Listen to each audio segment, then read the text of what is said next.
So hi, Alan. I just wanted to speak to you there a little bit today about the Carer Support Grant. Please tell me that this was called the Respite Care Grant. People get confused, including myself. It was called Respite Care Grant back in the day, but there was a lot of confusion because obviously parents would often assume, even when I met parents years ago, they would assume that it could only be spent for respite care hours, or you had to spend it. So the kind of department rebranded it all just to make it a bit clearer, to make it's a grant, it's a payment to parents. And when the payment comes out, then it's up to the parents how to spend it. As we say, it's the holiday money. It's like, I remember actually one time actually saying to you, I was like, oh, it'd be very good if parents could kind of clear, in June, you could clear a bit of a loan, you could clear, and you just said, stop, Anne, stop. It's the holiday money. And you know what? I still believe it's like a respite care, but I'll explain that to you in a second where I'm coming from as a carer. So just for parents, how much is the Carers Grant in 2022?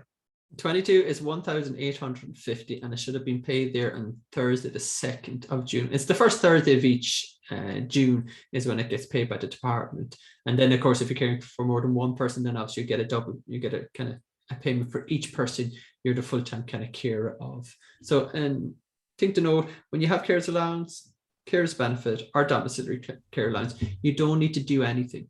It will come in automatically on those payments. So that's the kind of thing to know. So you don't need to be kind of looking at the department. You just check your bank account, and wherever the domiciliary is coming in or the carers, you'll see it there then. You'll see it on the first Thursday each year. Okay, so nobody can claim it unless they have those. Oh, and actually, no, they're the automatic entitlements. Right. So they're the people who don't have to do anything else. There's lots of our families out there who miss out on it. So if you're not receiving the carers benefit or the domiciliary, however, you are providing full-time care. So we say your child has disability allowance, you're a stay-at-home parent, or you're working part-time, but you're not working more than 18.5 hours, okay? Then you can actually fill in the form manually, send it off the department, and get the grant each year, where it just doesn't happen automatically. So again, they're not going to ask anything about how much you earn or how much your spouse earns or anything like that. They're wanting to know, are you full-time care? Are you working outside the home for more than 18.5 hours? And if you obviously aren't, if your employment contract's 15 hours or whatever, then you can just send off, fill in the form, and you'll get that grant each year going forward as well. So you saying that a director of a company who is saying they're only working 18.5 hours, that they can still, no matter how much money they have, claim that as well? Yeah, the only part you might have a little bit of trouble, like I'd have a few families said, like directors or farmers or so, is the 18.5 hours. So again, a director earning, like we say, 50 or 100,000 and saying they only work 18, I love that job. But what they could do is get maybe a letter from their accountant, so if they can, so the self-employed is a bit more tricky. The employment contract is very easy. So if you're an employee of a company, you're a director of a company, and your employment contract says 18.5 hours or less, then it's simple. Do you know what I mean? It's the ones above that, then, as you said, then if you're self-employed, it's a bit more trickier. But I think a letter from your accountant, again, showing that you are only employed, or you do only work X amount of hours, then that should actually be sufficient. So for those people who actually got reviewed there in the carers allowance and maybe got turned down for it, and even turned down on the appeal, are you saying that they should still try and apply for the Carer Support Grant?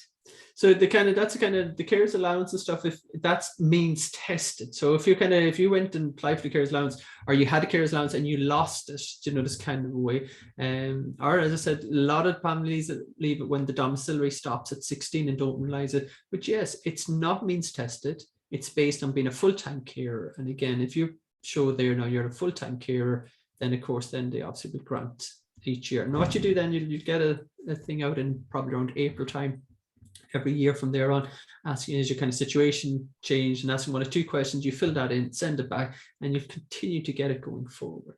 And the other thing, if you retire, again, lots of families, they retire, so they wouldn't have got it. They might both be full-time working parents, and then they come to retirement. One's retired. The minute you retire, then obviously you're not working more than 18. So now you can go back and apply for the Care Support Grant.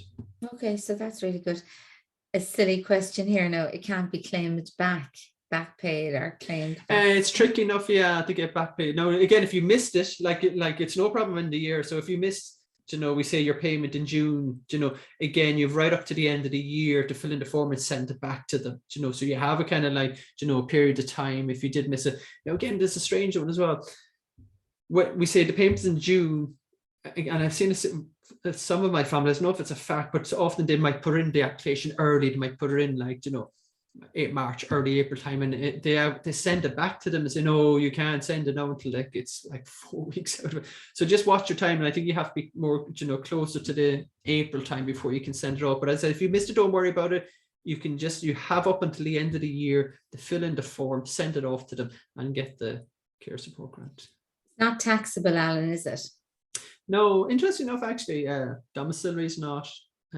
When you get into care support grant, you don't need to inform the revenue, or you don't need to declare on any. It's actually it's a grant. It's a tax-free grant. It's probably a little bit of acknowledgement that there is extra kind of expenses on the side of parents. So this is the kind of government slight kind of, we say, acknowledgement from a financial perspective, and this is why it's a non-taxable kind of grant that's paid out.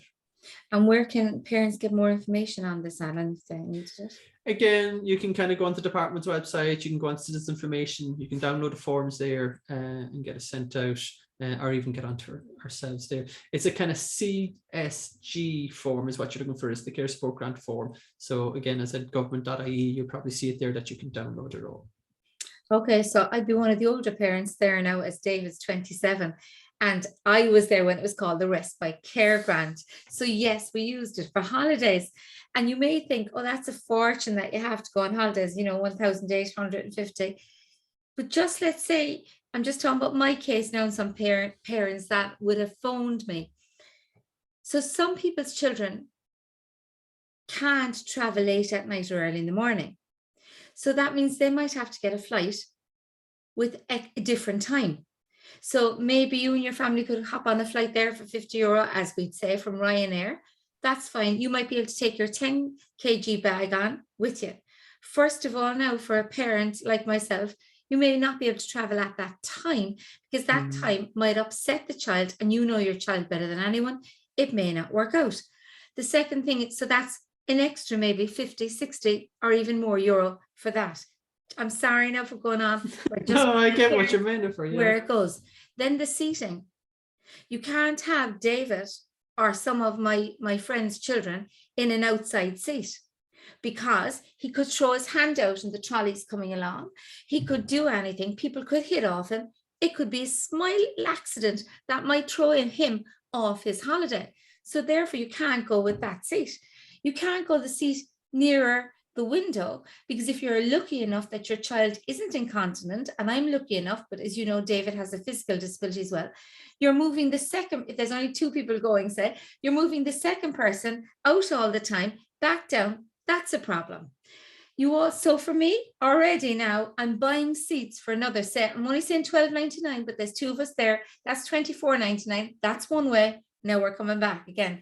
So David's in the second seat there. Also, I have to try and sit in a seat that is near to the loos as possible. And because of exits right, left, are there, you're not allowed. So you have to get the first one. That could be, I'm sorry now, $19.99. Okay. So I'm only talking a few pence, but it all adds up compared to somebody thinking, oh, they're getting so much carers allowance, off they go.